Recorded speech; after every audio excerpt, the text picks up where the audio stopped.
there's people I run by my psychic, I'll just send her a photo and she'll know if I should work with them or not, dude. It's crazy. Yeah. And she's never been wrong. I think right there is the only way you can trust a psychic is by having that track record. If she wasn't accurate, I wouldn't keep going back, right? Facts. Same like with yours. I go once a month and it's just spot on every time. Yeah. Wherever you guys are watching this show, I would truly appreciate it if you follow or subscribe. It helps a lot with the algorithm. It helps us get bigger and better guests, and it helps us grow the team. Truly means a lot. Thank you guys for supporting, and here's the episode. All right, guys, we got Kealii Ribao here today. We're going to talk tarot cards, spirituality, and a bunch of fun stuff, man. Thanks for coming on.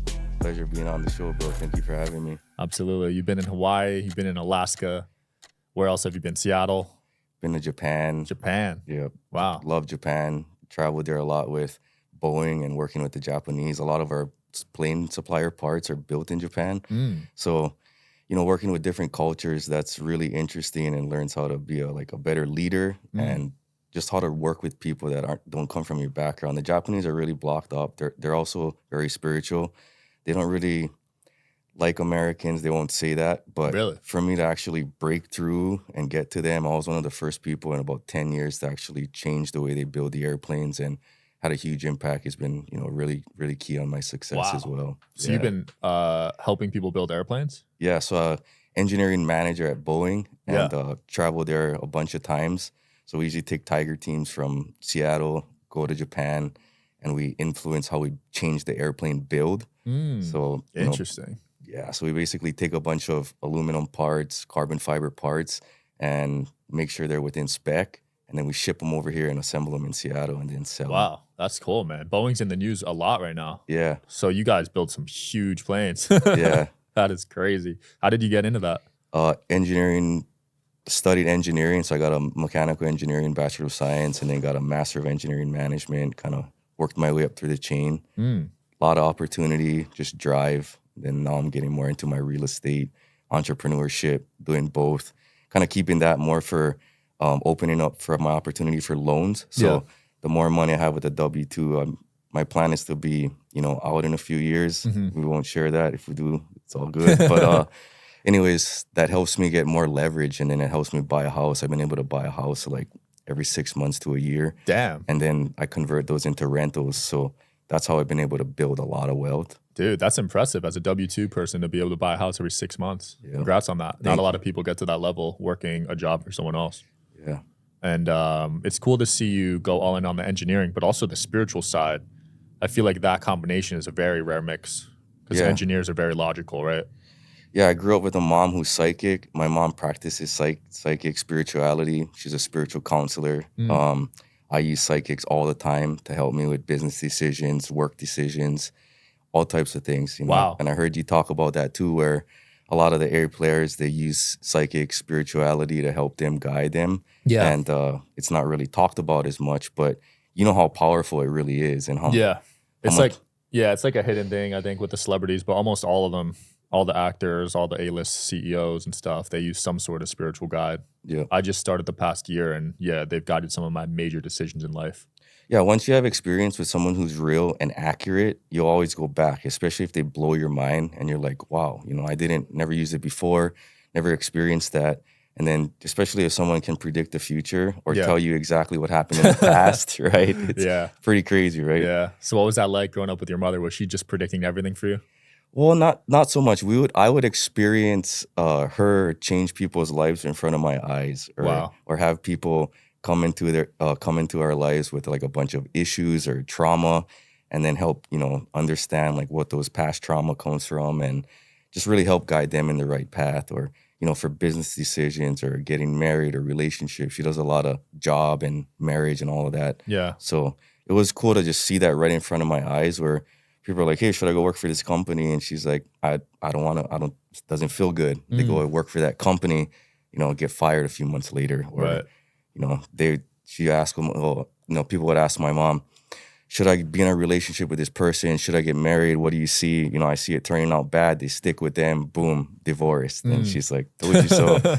You know, so those are just a few examples. Yeah, I love that. And how do you find a psychic you can trust? Because there's a lot of BS out there, especially on social media. What's that process like? Yeah, so all the psychics that I use, I know them personally or been introduced like word of mouth. So, it's either like my mom introduces me to a friend, or actually my psychic that I use now. Yeah. My real estate agent who sold me all my houses, she's like, hey, you need to go talk to this psychic. And it's funny, I know you talk about how as you grow, family gets cut off. So I actually had a incident where I wasn't talking to my mom for a while and I needed some guidance. And my real estate agent said, hey, you should really go talk to this psychic. Now I use this psychic. She's probably the most powerful psychic I've ever met. Dang. Yeah, her name is Pamela Jensen. She's out of Seattle. She does it over the phone. She's absolutely changed my life. She's saved a lot of things for me. Gave me a lot of warnings, helped me a lot. So I owe her a lot. That's powerful. Yeah. Yeah, there's people I run by my psychic. I'll just send her a photo and she'll know if I should work with them or not, dude. It's crazy. Yeah. And she's never been wrong. Yeah. See, and I think right there is the only way you can trust a psychic is by having that track record. I go to this psychic probably two, three times every 2 to 3 months. Yeah. And if she wasn't accurate, I wouldn't keep going back. Right. Facts. Same like with yours. I go once a month and it's just spot on every time. Yeah. We record the call and I watch the old ones and everything she said 6-8 months ago happens. It's crazy. Exactly. Talk to me about the tarot cards and how you got into that. Yeah, so my mom uses tarot cards as a part of practicing. And, it was actually funny. So I'm in the whole Ryan Pineda community. I spoke on stage at WealthCon and kind of shared my success. I think you were at that WealthCon, I'm not sure. But throughout that journey, one of the women, she was like, hey, you should bring your tarot cards. Or, like what kind of makes you special? And I would always pull cards and actually pulled a card for her on our sales call. And I got kind of hooked into the whole social media. And that's how I produce content now. So right there is how I started pulling cards for people. And I started doing it on Instagram. And I probably did about 10 or 15 readings so far. And they've all been pretty accurate. So yeah, really accurate. You brought a couple decks here. I'd love to try it on myself, man. Yeah, let's do it. Let's do it. So how does this work? So you said this one? Yeah. So basically what I do,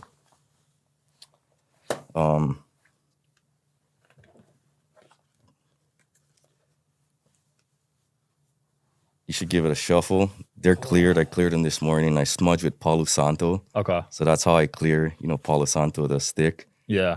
That basically gives the most amount of bad energy clear. Okay. And then I would say pick a number between 1 and 10. Okay.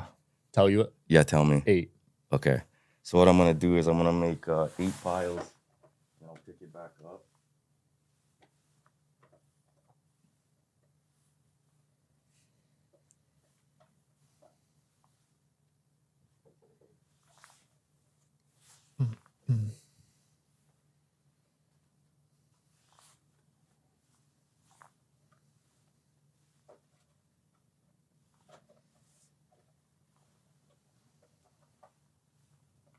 My little chair. It's kind of awkward, but we're good. Okay, so I usually do, if you want to like ask a question, we could do past, present, or future, or we could do one pool. So it's kind of, that's how I usually offer it. And it would be, do you want to ask a question or you have something on your mind, and then I could kind of explain it. Or some people want to do past, present, and future, and that's how I offer people. Let's do past, present, future, because I don't know any questions. Okay, so let's do this. So past, and then we'll do, so Ole 19, that's basically like us, like you talking, and I think you're kind of like speaking what you want into existence. And then I always like to read I always like to give a little of what the card actually says, so you get more insight than just me.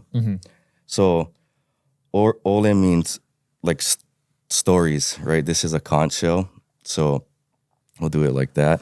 So Ole is its story, and it means Kumulipo, which means mystery, origin, the source of life. It's the name of the Hawaiian creation chant.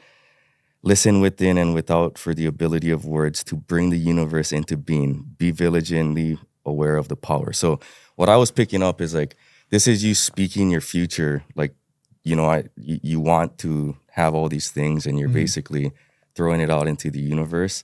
And this is what, is basically getting you here today. And these are your, like, you have ancestors. I know probably in some of your other psychics or past life readings, you have ancestors, and this is like them helping you, guide you along. So this is you speaking your future into existence by telling the universe what you want. And then I'd say your present is Ava. So this is like a ceremony. So like this is like pretty much what we're doing right now is almost like a ceremony, right? Wow. And Ava is a root. A lot of people in the Polynesian culture do Ava ceremonies. And I'll just read a little bit from the card. So let's see.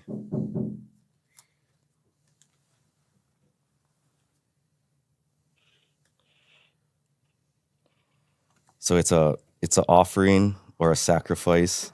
It's discern the difference between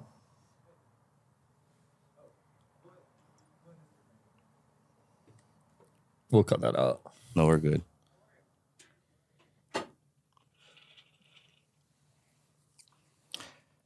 So basically, so Ava is like, you know, a ceremony, and it's a kava plant. So it's an offering or a sacrifice, and discern the difference between gifts from the heart and gifts that come with strings attached. Sacrifices are sometimes made with the idea that something will be given in return.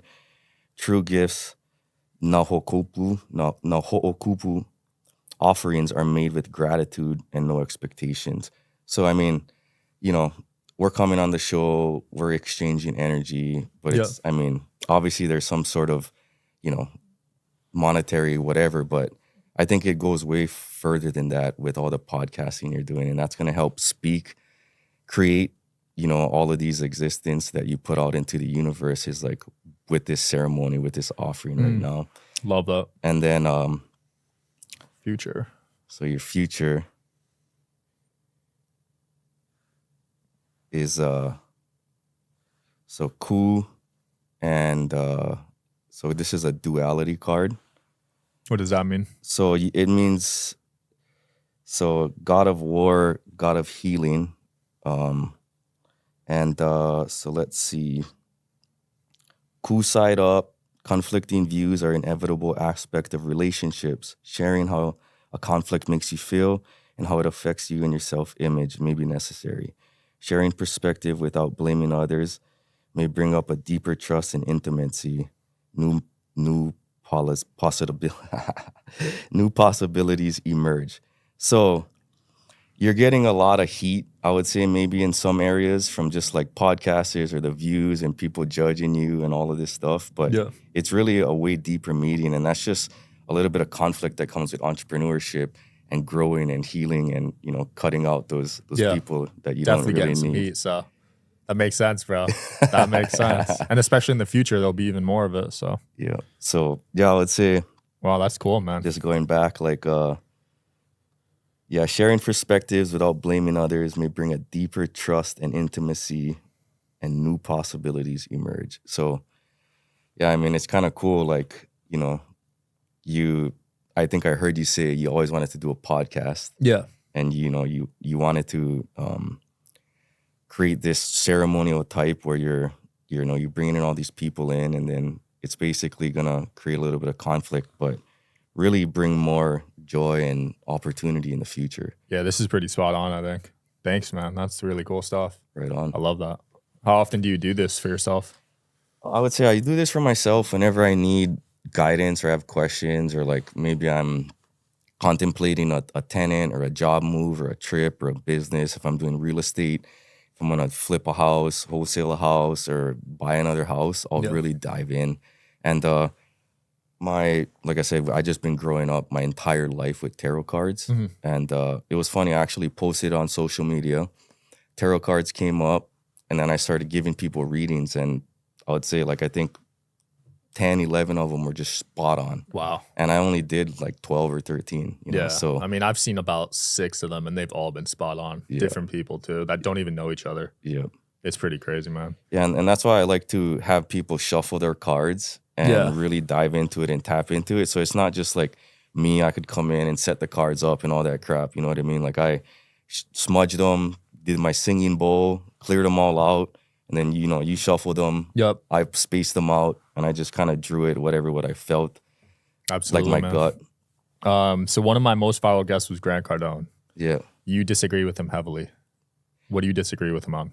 So I disagree with him on home ownership and buying a primary home. Mm-hmm. So Grant Cardone is, he has money. He invests in a bunch of big apartments, big money. So a guy like me, I became a millionaire through single family homes. Right. So he says your house is the worst investment.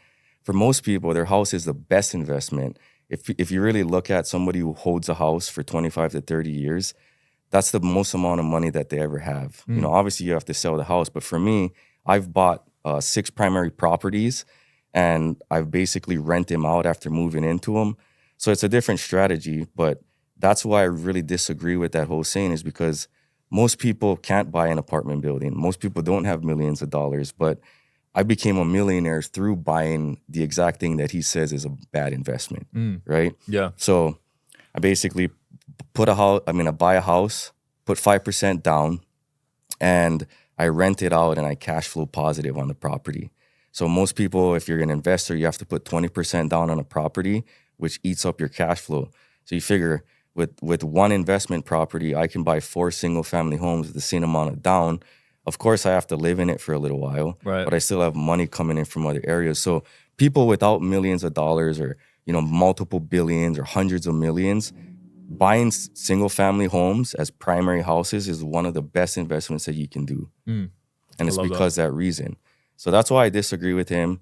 But I'll get to the level one day where I can buy apartment buildings and flash my money around and all that stuff. Speaking of money, you also love watches. Yeah. You got one on right now? Yeah, I got a Rolex Day-Date Classic Presidential. It's because when I was 9 years old, we were at the World Series, the Bronco League World Series for baseball. Yeah. And one of the coaches had a watch on, and I was like, why is he wearing this watch? His one was all decked out, pearl back. I actually want a pearl back. I'll have one day, but I'm not a super materialistic guy. I might appear that way. Obviously I'm trying to run my brand and marketing and a little bit different. Yeah. But I was just amazed by how much the watch cost. His watch was like 40 grand back in 2004.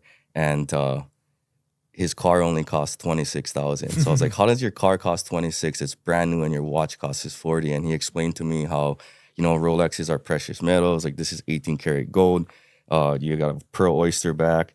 The glass on here, it's everything's high quality, and it's actually an asset in my opinion, because as gold prices go up, they'll hold their value. You can always resell it. You can always upgrade. So I look at it as more of an investment too. And then also too, like, how it's not the most important thing, but how important it is when people first impressions are like, oh, you got a Rollie, da da da da. Yep. So like for me, it's more of like how I network with people, and when I go to events, I basically wear this thing at WealthCon, or on an event like this, but I don't walk around with my Rollie on all the time. Yeah, I'm the same. It's not important, you know what I mean? I'm the same way. If I'm going to an event trying to network, I'll wear my watch. But just going out to dinner, I don't care. Yeah, because then it draws heat too. Oh, right? yeah. Like, I think that's what I was thinking too. Like, more of a humble guy, you obviously, and I come from nothing too. So it's like, you don't want to be over here like, oh, I got money now, so let me show it to everybody. Yeah, I had to stop doing that because as I was first making money, I would do that on social media. I would flex a little bit, but that was like 5-6 years ago. I stopped since it's not worth the heat. Yep. Because a lot of negative energy is going to come your way. Exactly. Yep. Yeah, I try to flex with just good advice these days. No, exactly. no, that is. I mean, dude, you got 11 million followers. Like, that's a flex itself. You know what I mean? So you don't got to be. I almost wore my sweatpants and my sweatshirt, but I was like, I ain't there yet, No, I used to wear shorts and sweatpants on podcasts. I still do sometimes, but my girl's got me looking a little nicer these days. There you go. You were also a fisherman on an Alaskan boat. Are you interested in coming on the Digital Social Hour podcast as a guest? Well, click the application link below in the description of this video. We are always looking for cool stories, cool entrepreneurs to talk to about business and life. Click the application link below, and here's the episode, guys. Oh, I actually just go fishing in Alaska. Oh, so you weren't commercial? No. Oh, Yeah, so I got it. actually go up there and maybe we should go fishing one day. I'm But down. every year I take a trip. I know a couple guys that own boats up there. They do, professional charters. Yeah. We usually stay on a private island and then Wow. we go out and we fish for a couple days. We do crabbing, salmon, halibut. There's about 3 different types of salmon we catch. Dude, I love salmon. Yeah. And crab. Nice. And lobster. Dude, Dungeness crab from Alaska is the best Dungeness crab you will ever. You serious? Yeah. And the reason is because the water's so pure in Alaska. If you get fresh Dungeness crab from Alaska, it's gonna taste better than any other crab. I promise you. I need to look into that, man. Yeah. Wow. And when I get home tonight, I'm gonna check. Yeah. Anyone delivers that. Yeah, and one of the Vietnamese guys that I used to work with, he told me it's because of the water and because of the clarity. And if you think about it, so in the Puget Sound, I get crab all the time, and it never tastes like the ones from Alaska. And it's because of all the, the natural sediment in the water and the purity. I mean, even the salmon, like I just ate a whole salmon last night that I caught. So that you caught? Yeah. Wow. Yeah. That's cool, man. Yeah, bro. Yeah, I'll show you some pictures. Oh, I'm down. I want to get more in touch with nature, so that sounds like something I'd be interested in. Do you like bluefin tuna? I do. Bro, I catch bluefin tuna. Dude, I love tuna. I love sushi and sashimi. Yeah. So that too, bluefin tuna off the coast of San Diego. We go every year. So I usually go Alaska in late July, and then August I go down to San Diego, and the freezers are full. But yeah, with bluefin tuna, like the stuff you get in Japan that tastes really good, or the stuff they fly in, you basically catch it and then you dry age it for 4 to 6 days, and then you eat sashimi with it. That is like prime, top notch. Really? Yeah. Oh, I gotta try that, man. So people talk about fresh fish. It's more about 4 to 6 days is like prime. Really? And then, because then the meat and the fats can actually break down. Like, why do you think they dry age a steak? It's the same concept, right? It's just not as long, because once you go past that, it's not as much sense. But yeah, I mean, when we catch the tuna fresh, it's not as soft and as moist and as flavorful as after like a few days. Yeah. When did you start blowing up on social media? Was there a video that went viral? Yeah, there was actually the one about Maui, and it was like a random video, and that's basically about the fires. Yeah, and that's I think I saw that one actually. Yeah, so I started doing that, and I've been consistent, and a lot of times, I mean, I'm still getting going. I've only been doing it for about 7 or 8 months now. Yeah. So it's nothing crazy. I'm growing, but I got faith in myself and confident that, just keep on doing things like this, and it's gonna help really get to my goal, which is doing I want to do wealth-wise healing centers. You know how I think you encounter a lot of successful people who are empty inside and they're missing a lot. Yeah, because money can't buy spirituality. Money can't buy past trauma. Money can't buy deep hurt, deep depression, and all of that. So I want people with money, successful people, to come to these spiritual centers and get healed, and really have a variety of psychics. My mom's a psychic. I have this other woman I talk about. We have mediums. We have people that do graphical type, that they read graphs and kind of look at what's impacting you. I'm really big into archetypes. Like my past lives, I was already successful. I've already held many powerful positions. But this life, what I've been told through my archetype charts, is that even if I was president of the United States, I still would be unhappy. And my purpose in this life is to find peace in my heart, peace with my family, and peace in my home. And that means taking care of my family, taking care of my home, and really finding true peace, because I'm still on that journey. And through these healing centers, I think with me being able to heal people and see their change and watch them walk in with a certain energy and walk out with a different energy is really going to bring peace to my heart. So that's kind of my vision of, where I want to go to. Yeah. I love that, man. That's some needed stuff for sure. How does the archetype thing work? Is it based off numerology? Yeah, numerology. So it's your birth date and the time of day you were born. So I was born August 22nd, 1991 at 8:30 p.m. Yeah. And this guy, Dr. Christopher, that I work with, he uses a lot of deep, powerful Indian archetype charts. And he gave me a hour reading, and he basically shows you here's your past life, Here's all your different houses. Here's all your different Saturn, Mars return things go into different parts. What is the crap? Having a blank right now. Planets align, right? Stuff like that. Yeah, planets align, but like retrograde. So tells you like these are times of the year where you shouldn't do things or stuff like that. And I don't get super sucked into that, but I use those as a warning. So a lot of people will be like, oh, Mercury's in retrograde. Don't do this. Don't do that. It's more of like just be extra careful. Yeah. And even with psychics and stuff like that, it's like you can listen or not. Obviously, if you got a track record of somebody being accurate, you don't want to just completely disregard what they're saying. But it's more of a warning, more of a way to protect you and help guide you in the right direction. And then obviously, if you don't listen, you're going to be like, man, she was right. I'll probably go back again. Yeah. I love that. That sounds like a cool spot, man. Yeah. I'd love to visit one day. I think mediums are very interesting as well. I didn't believe in them until recently. Yeah. How so? You have an experience? I just connected with my dad passed away. And she was saying stuff that you can't even look up online. Yeah. Like there's no way you would have ever known it. He was a very private person, didn't talk to many people. So once I saw that, I was like, this is crazy. It's amazing. What I mean? Yeah. Yeah. And so I actually tapped into a couple mediums. Like I tried it a few times and I'm practicing it now. I don't feel comfortable doing it, but I've actually, a woman came to me, my friend, and she said, hey, my son, he has a boxing match in Arizona. His coach just passed away. And I was actually doing like a reading for her. And the guy came to me and I basically saw that he hung himself because his girlfriend or wife cheated on him. Wow. And she told me, she's like, nobody knows that. Only we do. And I was like, so, I'm, like I said, I'm still tapping into it. I still got that like left brain, right brain, but I do come from a very strong ancestral, psychic culture type. So it's 100% accurate if you, put the good energy into it and if you believe in it. And it's very powerful. So absolutely. Have you dabbled with psychedelics at all? I haven't. Wow. Yeah. Tell me more. Why do you? Well, I haven't done the intense stuff like ayahuasca or anything, but I've done mushrooms and they've helped regulate my mood and thoughts for sure.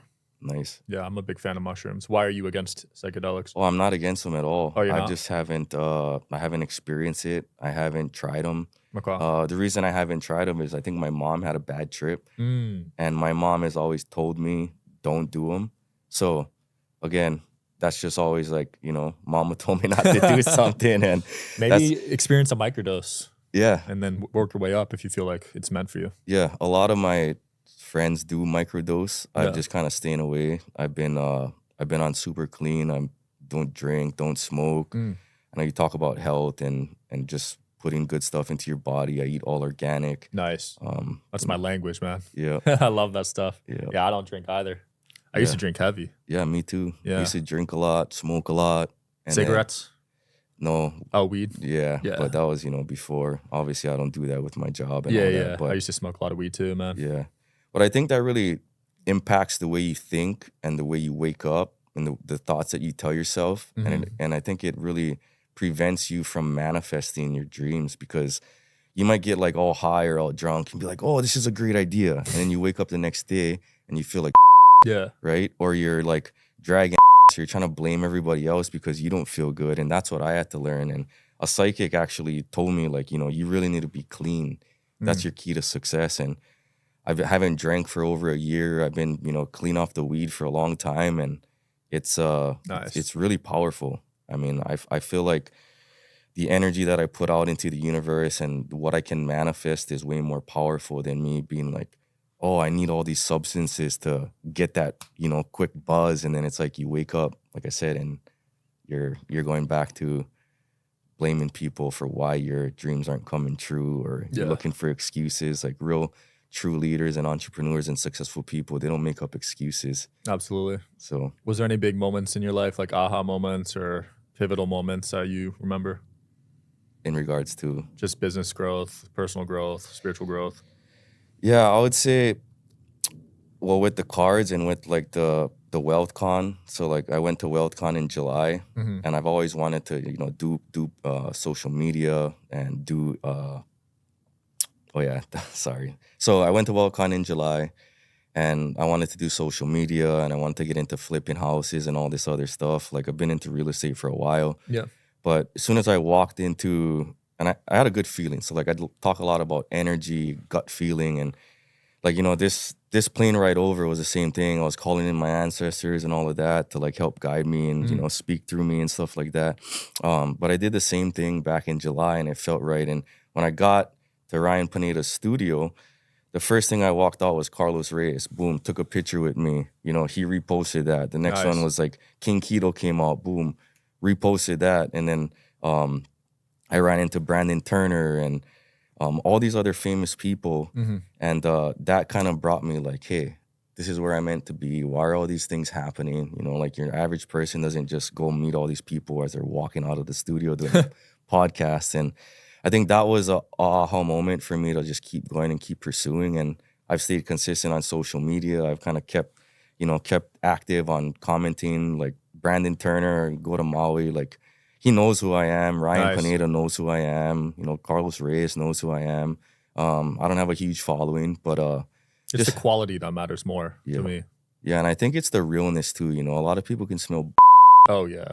So and a lot of people with followers aren't authentic, unfortunately. Well, you can buy followers, you can buy views, you can buy likes. All that, and you also have sponsors controlling some of them, and it's very rare to see someone with a huge following actually authentic, which is kind of ironic, right? Yeah.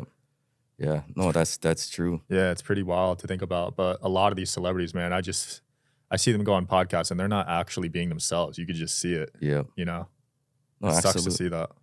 Yeah. No, I like. And you're super consistent. I can tell you're definitely real from what I. Yeah, I think you get to a certain point, whether it's wealth or just knowledge or I don't know, just comfort, and you're like, let me just start being real and have conversations with people. Yeah, and not follow anyone's orders or whatever. Hopefully, I could keep that. It's gonna be tough as I get bigger and bigger.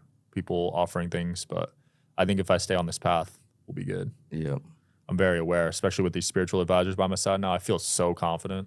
Yeah. Like it is crazy. I'll go to them with any question and they'll know the right answer within 5 seconds. Absolutely. Yeah, it's a hidden thing people need to look into for sure. Absolutely. I mean, I'd still do it, like how you're saying, a picture, what do you think about this person? Hey, this person pitched this idea to me, run it by them. Obviously you have a gut. Do you trust your gut? Yeah, that was one of my questions for you because that's a common thing, right? Trust your gut. I think I do. It's your second brain. Yeah. And it's usually right. Absolutely. Yeah, I feel like the gut will tell you first, but at least for me, sometimes, so like I'm in this weird stage right now through, I think my guy told me to like 2027, I'm in like a Rahu. There's like a K2 and a Rahu on an archetype chart. And the K2 is like your power, your past lives, your positive, your ancestors. And the Rahu is what will, it's like imagine like a dancer that's disguising herself or putting like a nice dancer, but really it's like a demon type, if you will. So I'm kind of this thing where it goes back and forth. So I feel like you have to determine if your gut is coming from a Rahu or a K2 area. Tricky. And that's where I use the psychics or the other spiritual people to help guide me in the right direction. Because it's like usually the gut will be good, but I usually like to trust my gut. Okay, day 1, day 2, and then I'll kind of run it off of then. And then if we're both on, it's like we're pulling the trigger. It's more of a confirmation for you. Yeah. Yeah, I'm the same way. I just denied a $1 million deal because my spiritual advisor told me not to take it. Yeah. And people watching this probably think you're crazy, but like in the long run, that deal would have harmed me. Yeah, absolutely. And I mean, you just got to go with it, right? You just got to be like, hey, listen, I have facts and data that told me that led you to the decision. So why are you going to keep on, addressing yourself or keep on pursuing with something like it's $1 million? Like, that ain't really that much if you really think about it. No, not in the long run. And I used multiple different sources too. I have 2 guys that I go to. Nice. So it wasn't just one, but yeah, they both said not to do it. Yep. Yeah, I do it all the time. I mean, I had a house deal. I was flipping a house with a couple people and I didn't advise them. I pulled a card. I was like, boom, like, and it wasn't even like the best card. I was just like, I'm gonna go. The numbers make too much sense. And we ended up losing money on the deal. Damn. And as we were halfway into the deal, I, consulted with my psychics and she was like, don't work with these people anymore. You need to stop. And, You know, I haven't done business with them since, but Wow.